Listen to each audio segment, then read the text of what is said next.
leaked documents revealed the scope of the NSA's mass surveillance program. We cannot prevent terrorist attacks or cyber threats without some capability to penetrate digital communications. Others unmasked a unit called Tailored Access Operations.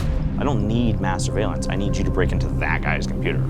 Their mission is to get the ungettable. If you want to hack into systems lawfully, the only game in town is the government. Their targets are secret.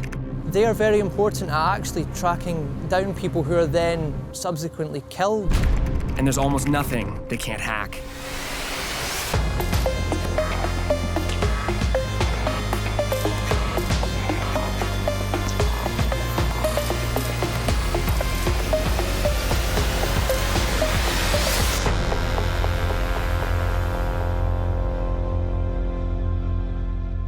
The National Security Agency is one of the world's largest intelligence agencies. Headquartered in Fort Meade, Maryland, the NSA's mandate is to collect foreign intelligence. After 9/11, George W. Bush authorized the NSA to collect even more, including American communications to and from foreign targets. Good morning. This is a highly classified program that is crucial to our national security. This program shocked an NSA senior executive named Thomas Drake. Drake is a decorated veteran who blew the whistle on NSA's activities to the press. He barely escaped 35 years in jail after being charged under the Espionage Act, a law first written in 1917. Mr. Drake. Hi. Ben. Yeah, pleasure to meet you. The National Security Agency is focused on foreign intelligence. It was formed in 1952. People don't realize it was not formed by an act of Congress. It was literally signed into existence by the stroke of a secret presidential pen. In fact, the joke was, it was no such agency or never say anything. You never even referenced the actual name. People who used to work there, oh, I work at DOD. Now I accelerate forward. Internet explodes. You have this rapid transition from analog to digital, and the explosion of data became exponential. What do you think is the easiest way to deal with it? Just suck it all. So, but what happened after 9/11? Was it NSA should do better? Here's where you have culture and secret meeting itself, realizing it failed but can't admit it failed. It had not prevented the next Pearl Harbor. And now NSA is literally unleashed. It's unleashed on an extraordinary scale, a scale we have never seen in US history or the world. All means necessary to confront the threat. Who cares about the Constitution? Who cares about law? Who cares about the rights of US persons? Hey, if you've done nothing wrong, I even heard this, then it should matter. And the mantra was, just get the data. Collect it all so we can know it all. Collect it all so we can know it all. Drake inspired another NSA worker to sound the alarm. This afternoon, the Guardian newspapers revealed the name of their source. In 2013, Edward Snowden leaked tens of thousands of classified NSA documents. The first to get published was a secret court order forcing Verizon to fork over the call data of millions of US customers. The next big leak was a PowerPoint presentation about a program called PRISM. The NSA boasted that PRISM gave them direct access to emails, video chats, and more from some of America's biggest tech companies. The media was obsessed with Snowden and the leaks, but few people noticed information hidden in the documents about a top-secret NSA unit called TAO, or Tailored Access Operations, until the German magazine Der Spiegel revealed more about it than ever before. Jörg Schindler is the magazine's award-winning national security reporter. Yeah, you can call them the highly skilled plumbers of the NSA who are able to get into every sort of pipe. What they are doing is getting the ungettable. They're like the special forces of the NSA, essentially. Yeah, a special hacker force. I mean, the whole NSA is a special force, but those are the highly skilled handymen who create certain kind of tools to infiltrate, manipulate, and sabotage every kind of digital device you might think of. What's the relationship between tailored access operations by the NSA and their mass surveillance? I mean, to explain it easily, I would say that mass surveillance is like going into the ocean with a huge fishing net and to draw everything out with whatever you find. And what the tailored access operation units are doing is like using the harpoon to find special targets and the fishes they really need. So that might be the difference. So that it's like going hand in hand. And TAO is pretty good at it. They're extremely good at it, yes. The Snowden leaks revealed more about tailored access operations, but a lot is still unknown. I wanted to talk to someone who knows the NSA from the inside, an Air Force veteran and former NSA exec named John Harbaugh. I'm John Harbaugh. Nice to meet you, John. Please come in. Let's see this place. Route 9B. Yeah.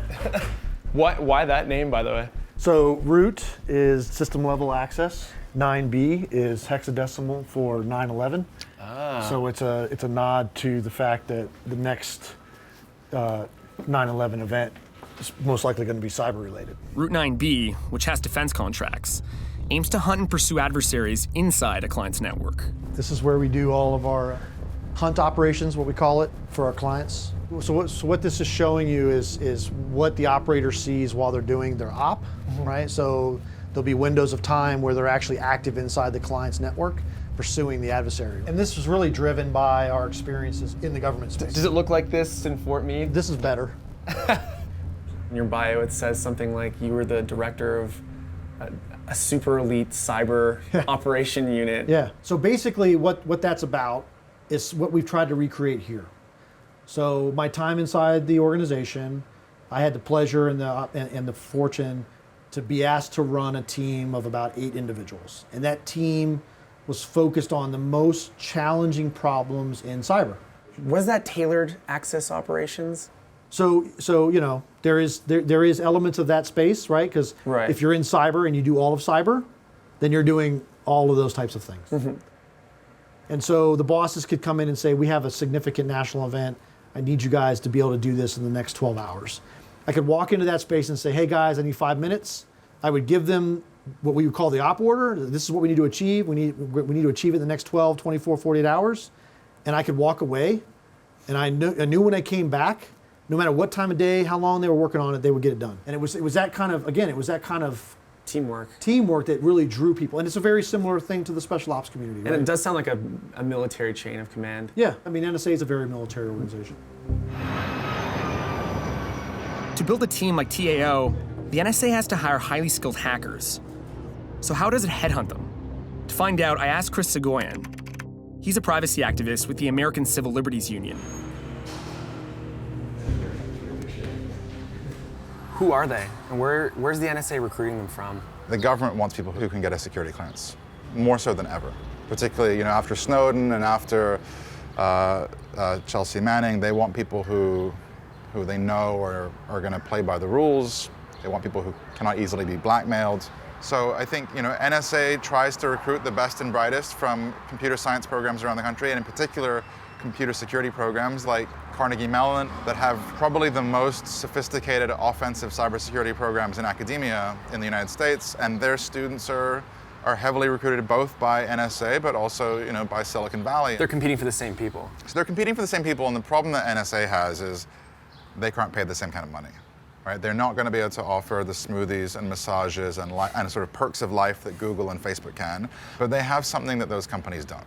What they have is a monopoly on violence, right? In the same way that if you want to rappel out of helicopters and shoot people in the head, you go join the special forces. If you want to hack into systems lawfully, the only game in town is the government. And in many other walks of life, you would be a criminal, you would be a stalker, you'd be a bad person. But when you go to NSA, suddenly you get to wrap yourself in the flag and do it for king and country. If TAO can legally do things no one else can, who are they hacking and why?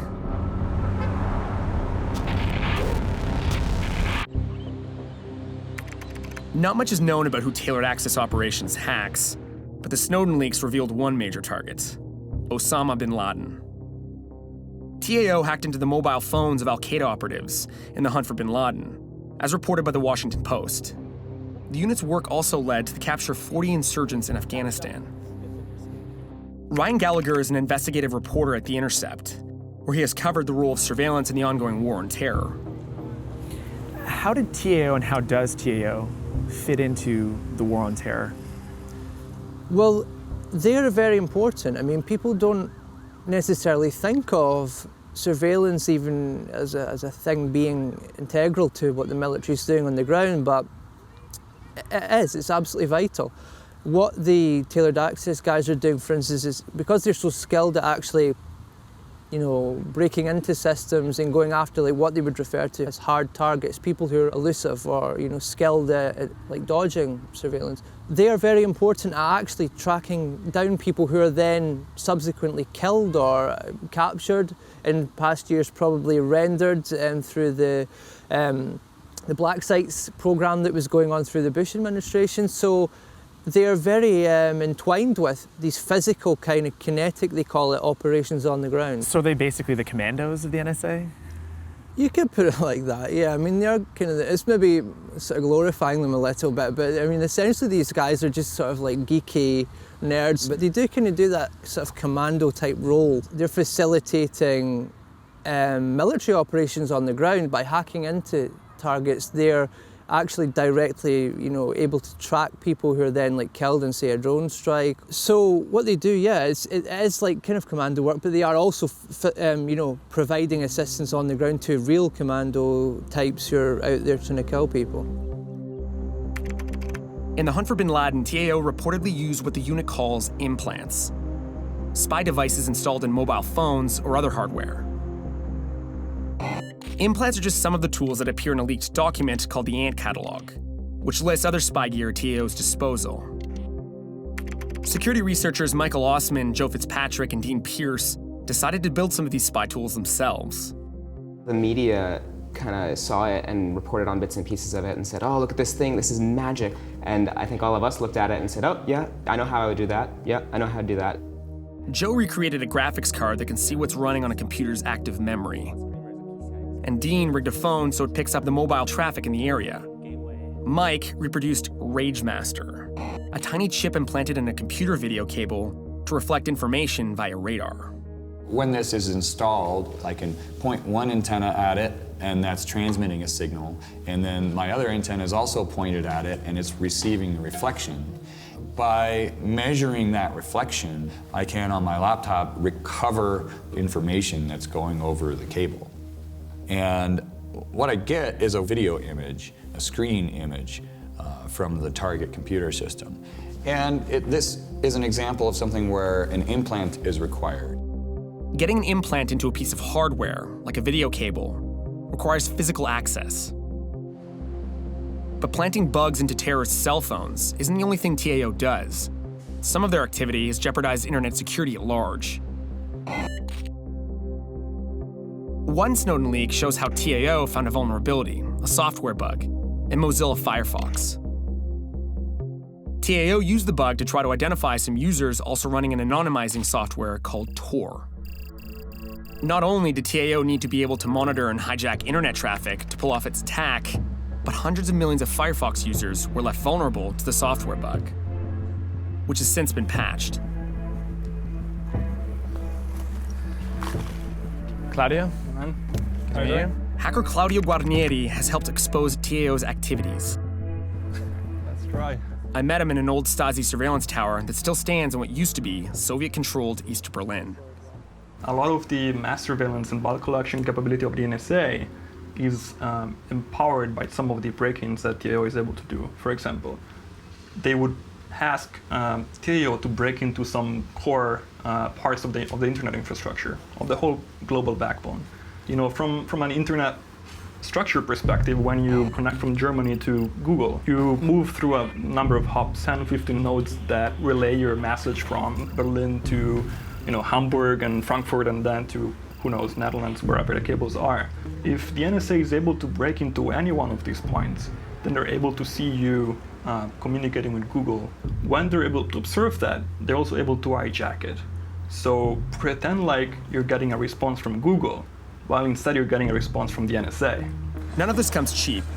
Claudio and I went inside to look through a Snowden leak known as the Black Budget. The NSA spends more than $600 million a year for just the kind of offensive hacks TAO conducts. Yeah, this is what it's being called the Black Budget. And the trend that we see is that, again, the balance between how much is invested in breaking things and how much is invested in protecting things is uneven. Part of the mandate of intelligence services is to keep the country secure. At the same time, from a technological perspective, they're undermining the security of the country. And like you said, we all use the exact same internet. Once it's broken for one, it's broken for all. Mm-hmm. So the question is it worth it to break something and keep it broken for catching 1 or 2 terrorists that you probably could catch otherwise? Breaking into the internet or hacking into phones might make us all less secure. So is TAO's hacking really all that targeted?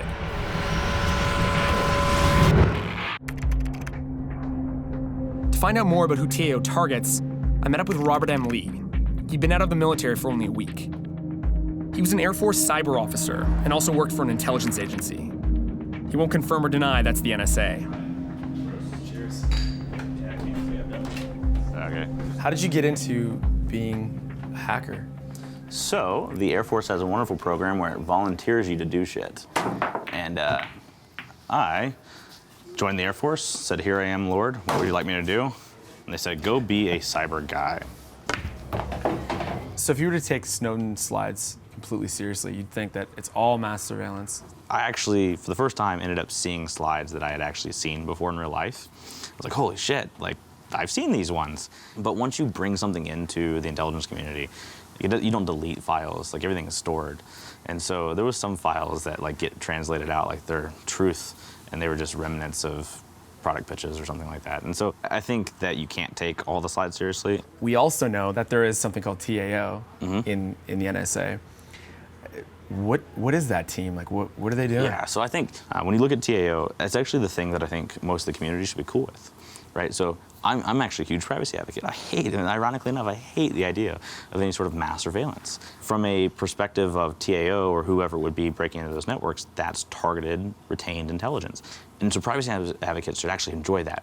They should say, hey, mass surveillance sucks. We need more targeted surveillance. We need more targeted. If you're going to do intelligence, do the kind that you put resources into and have to think about and have to prioritize your own efforts. It's not going to be some dissident or accidentally picking up somebody else's communications. So who are TAO's targets? I don't know exactly their targets, right? I wouldn't be able to speak about it anyway, but I would say that it would be asinine to assume that anything in our national policy of interest isn't one of their targets, right? So if the president says global terrorism is something we're concerned with, well then TAO is not doing their job. Like the government's not doing their job if they don't go after it. Anything that the president wakes up in the morning and says, hey, this is important to me, anybody in the government who's not supporting his needs is not doing their job. So I would just off virtue of that, say that TAO has to be doing that stuff, or they're incompetent and they're wasting taxpayer money. So you can't have it both ways. Rob made a pretty convincing case for the so-called targeted surveillance TAO conducts, but investigative reporter Ryan Gallagher disagrees. He says the problem is that the unit's methods aren't as targeted as they seem. TAO is doing some of the most aggressive work that NSA does. The traditional eavesdropping, where they're listening in on a phone call just by like wiretapping a cable, which they call kind of passive surveillance, that's actually becoming almost secondary now to the active surveillance, they call it, which is attacking and hacking systems. And part of the reason for that is because increasingly networks and technologies adopting encryption. And so they can't listen to it by just tapping the cable, because then they can't read it or listen to it. It's just, jargon. Going forward, especially with this sort of boom in encryption, you're going to see more and more of these hacking attacks, to the point that there may come a stage in the future where it is described as a mass surveillance kind of technique. TAO's hacking skills may be in higher demand than ever before. And while the group goes after terrorists, that's not all they do. How does TAO decide who to target? And are they really legitimate threats? The elite unit has gone after Al-Qaeda and Taliban fighters, but the Snowden leaks also revealed the group hacked into the president of Mexico's emails. And workers at a Belgian telecommunications company were spied on by the British, possibly with help from TAO. Generally, there is consensus that mass surveillance is a bad thing, while targeted surveillance is tolerable because they go after very specific individuals or very specific groups. However, there's multiple things that you need to consider. One is what makes a legitimate target. Ultimately the NSA only has to respond to somehow to the US government. But they have no respect whatsoever towards foreigners. And so we had cases where, they spied on UNICEF, they spied on foreign ministries, they spied on private companies, energy companies, So what at that point makes it legitimate to hack directly and target a certain organization? We don't know. One of the Snowden documents that came out about the tailored access group is one of the guys from within the unit is saying, look, we don't just do terrorism, we do everything. We do all operations, we're here to support any operations. I think it's one of the common kind of misconceptions that the government has managed to build up around a lot of these revelations. So it's like, don't worry about it. We're only going after these extreme terrorist people who are, we're trying to protect you and all that. But that's kind of disingenuous because that's not at all just what they're doing. They're doing a lot more than that. Ultimately, it seems TAO may be just one more tool in the NSA's mass surveillance arsenal. What happens in a mass surveillance regime, you sweep up essentially everybody. Everybody, by definition, becomes a target, which means there's no target. The problem is that when you do this in secret and you protect your secret powers, this usually doesn't end well in terms of history. It just doesn't. In 1984, the extraordinary George Orwell novel, the only place he could go to out of sight was in the corner, because that's where the surveillance cameras couldn't reach, which meant what? They knew where he was. And remember, people forget, even in 1984, he didn't prevail. He basically cried uncle. You can't fight them, can't beat them, join them. You're a whistleblower, you cried uncle to some extent, or you cried out. Yeah. Do you think it was worth it? Yeah. History was at stake. We know the NSA's elite hacking unit has helped capture terrorists, but they've also targeted friendly nation states. So who else have they gone after? For now, much of TAO's work remains shrouded in secrecy. But privacy activists, whistleblowers, and others aren't giving up on the fight to know more and to live surveillance-free.